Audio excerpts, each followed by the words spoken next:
Hello, this is Tony Blazer for the Motocross Vault presented by Blinzall. If you're in the market for some high-quality racing oil for your two-stroke or four, make sure you go to blinzall.com and use our discount code VAULT20 to save 20% at checkout. Thank you for all the support.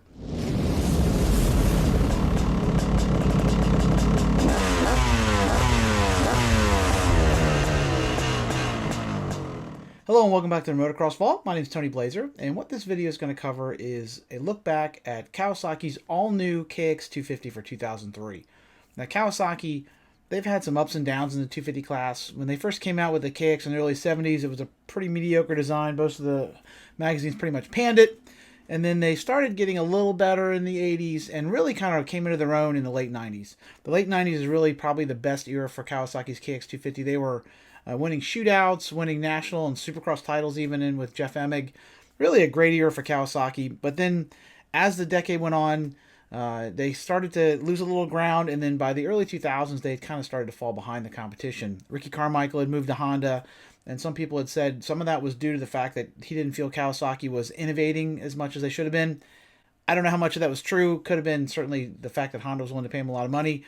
I don't know, the rumors were both ways there, but in any case, Kawasaki pretty much acknowledged they had been really, really great there for a few years and had kind of slid behind. And in 2003, they finally came out with an all-new KX250. Now, this machine, I didn't have the 03, I actually had an 06, which is the same basic chassis but a different engine. This first 03 basically had a carryover of the old motor, which by that point, they'd made some changes to it. It had really been pretty much panned by the public, but this new design, though, was improved in most every way. This would end up being the last generation of the KX250, unfortunately, if you don't count the fact that they've rebranded the four-stroke now as a KX250. Hopefully they'll come out with another two-stroke in the future, but I doubt it. But this was basically the last generation of that. Made a lot of changes, stuck with the steel perimeter frame. I think a lot of people think fondly of this machine. My 06, it was an interesting machine. Now, my 06 did not have the motor problems this 03 did. The 03 was pretty mellow. The 06 was a rocket, but the handling was a little quirky, a little weird to me. Always had kind of a jacked up in the rear end stance and just felt a little strange. But I think this 03, most people like the handling of it, but maybe not the motor performance. But we'll get into that, a little bit of that in the review.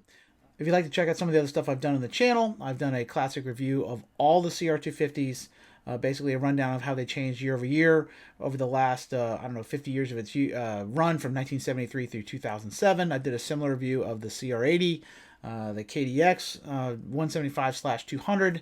I've done a lot of those, and then individual reviews of mini motorcycles as well. You'll find all kinds of stuff on the channel, so if you haven't subscribed, if you could do that, share it on social media, I would very much appreciate it. If you'd like to support what I do here at the Motocross Vault, I have Motocross Vault merch available. This is one of my new shirts based on the 92 Bradshaw design. I just came out with an all-new version of the RC design. I did one based on his 2005 Makita Suzuki. I love how this one turned out. It has, I have several different versions of it, but it has all his plates on the back from 97 until 2007, I guess, on the back. And then also basically a rendition of his 05 Makita Suzuki on the front. I really, really like how this one turned out, so it's definitely one of my favorite designs I've done. If you'd like to get one for yourself, you'll find a link in the description below. I'll put a little card up here as well. So here's the story of the 2003 Kawasaki KX250.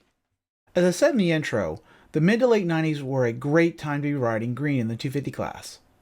As Honda experimented with aluminum frame construction and Suzuki and Yamaha tried to figure out where their horsepower went, Kawasaki pulled to the front of the class with brutally effective 250 weapons. Well suspended, decent handling, and blessed with the motor of doom, these late 90s KXs were the machines to have at the time. As we transitioned into the new millennium, however, the balance of power began to shift. Honda started to figure out its alloy frame construction, and Yamaha finally perfected its jack-of-all-trades formula by producing a machine that did everything well and nothing poorly. As Honda and Yamaha ascended, Kawasaki began to fall behind. Engine changes aimed at making the KX easier to manage neutered its horsepower advantage, and its once innovative steel perimeter frame started to feel like a handicap. Wide, tall, and heavy, this frame made the bike feel bigger and less nimble than the competition. By 2002, it had become apparent that the KX250 was in need of a major redo. The O2 machine finished last against all of its Japanese competition and struggled to even edge out the notoriously flawed no-link KTM 250. Slow, heavy, and poorly suspended, the KX250 had taken a mighty fall from the heights of its late 90s success. After the ignominious drubbing it had taken in 02, it was back to the drawing board for the KX250 in 2003. In order to pull their deuce and a half out of the cellar, Kawasaki's engineers dialed up a virtually clean sheet design for 2003. Highlighting the package were an all-new chassis, redesigned suspension, and sleek new bodywork. Unfortunately, with the KX125 also receiving a complete redo in 2003, including an all-new motor, the new KX250 would have to soldier on for 2 more years with the outgoing motor design. Still, the engineers dialed up an extensive list of refinements to the once proud engine in hopes of recapturing the lost glory of the past. Slimmer, sleeker, and mostly all new, the KX250 marched into 2003 with a great deal of anticipation from the Kawasaki faithful. In 1990, Kawasaki became the first manufacturer to employ a perimeter frame for motocross. At the time, this now ubiquitous chassis design was unproven in off-road use, and quite a leap in technology. The perimeter frame chassis was ultra-stiff and far more resistant to torsional flex than a traditional frame. While stronger, these early steel versions were also larger, heavier, and far bulkier than any of the single backbone frames used by the competition. For 2003, Kawasaki looked to do away with this bulky feel by totally redesigning their perimeter chassis. The new frame remained formed from steel, but featured a much more compact design. Coined the New Generation Perimeter Frame by Kawasaki, this new chassis was narrower through the middle, stiffer overall, and more compact in every dimension. The geometry was also new, with a steeper steering head angle and more offset at the clamps. Bolted to the new frame was an all-new swing arm that was hydroformed for strength and tapered to save weight. A new unitrack linkage was also spec'd that used fewer moving parts to further save a few precious ounces. In addition to being lighter, the new linkage lowered the ride height in the rear to improve weight balance and increase traction.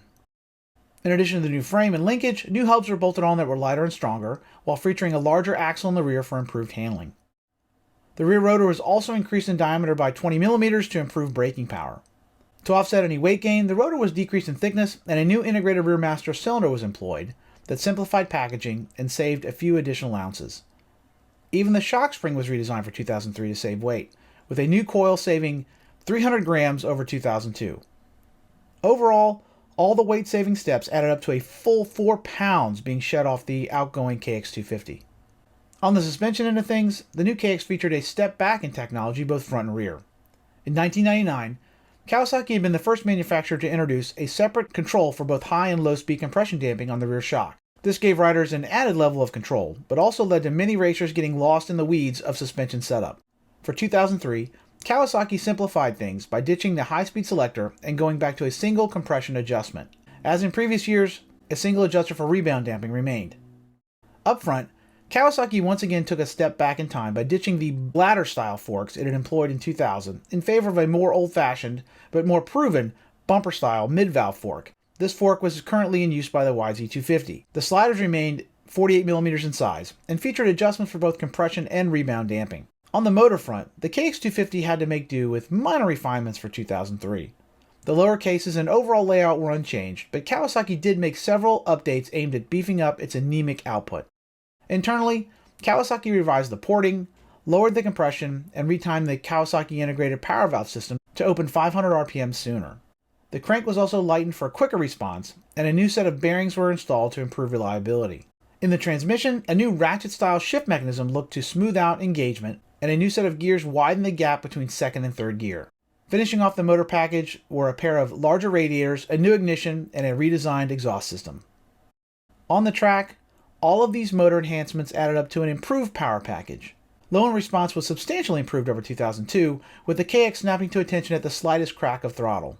Off the line, the new KX exploded forward with a strong surge that brought back fond memories of the late 90s shootout winners. That pull carried over into a healthy mid-range before hitting a wall as the KX's dyno curve fell off the proverbial cliff. Past the low to mid-surge, the KX was a 220-pound weakling. At 9,000 RPMs, the 03 KX250 gave up a whopping 12 horsepower to the class-leading YZ250. On short courses and from turn to turn, the KX was competitive, but once the track opened up, it was time to wave bye-bye to the red, yellow, and blue competition.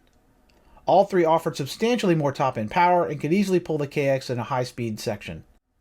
On the Kawasaki, the best strategy was to use its perfect jetting, which was the best in the class in 03, improved shifting, and snappy power to pull the others out of corners, and then ride a very wide bike down the straights.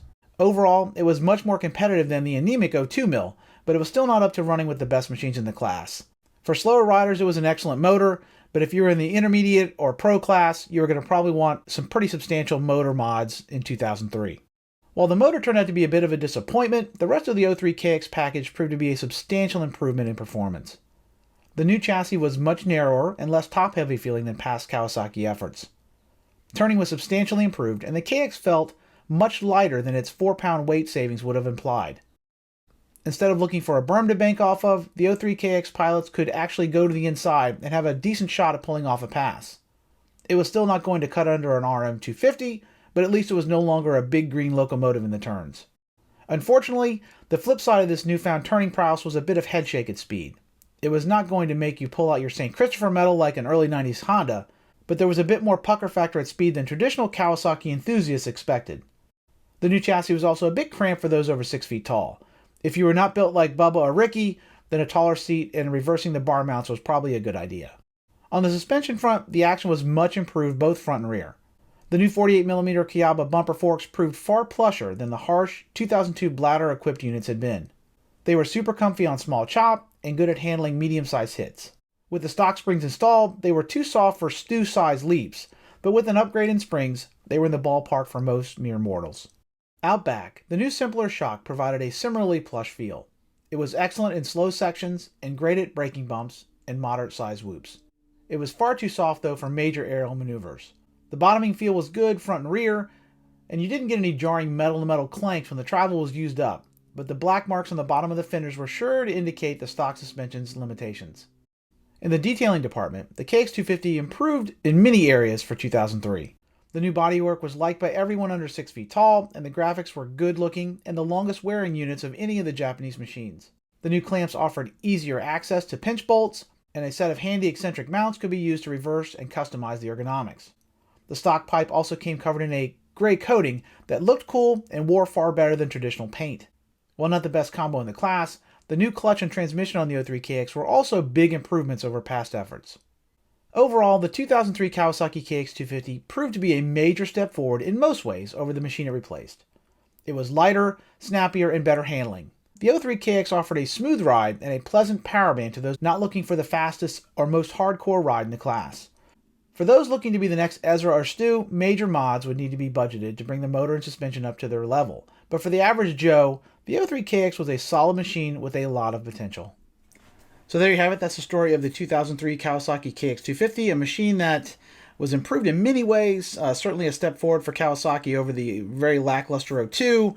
It still had a little ways to go in terms of motor performance. Unfortunately, you're kind of getting to the end of the run here for two-strokes, at least for Kawasaki.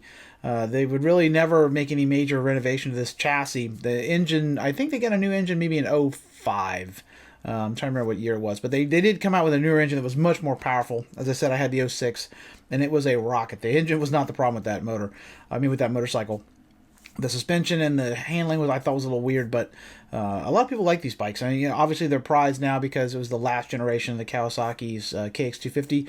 I'm not sure at this point, in 03, if they already had a feeling that the writing was on the wall, the four-strokes were going to take over, because at this point you only had Honda had their 450, it was only a year old, and Yamaha, and there was no Suzuki, there was no Kawasaki four-stroke.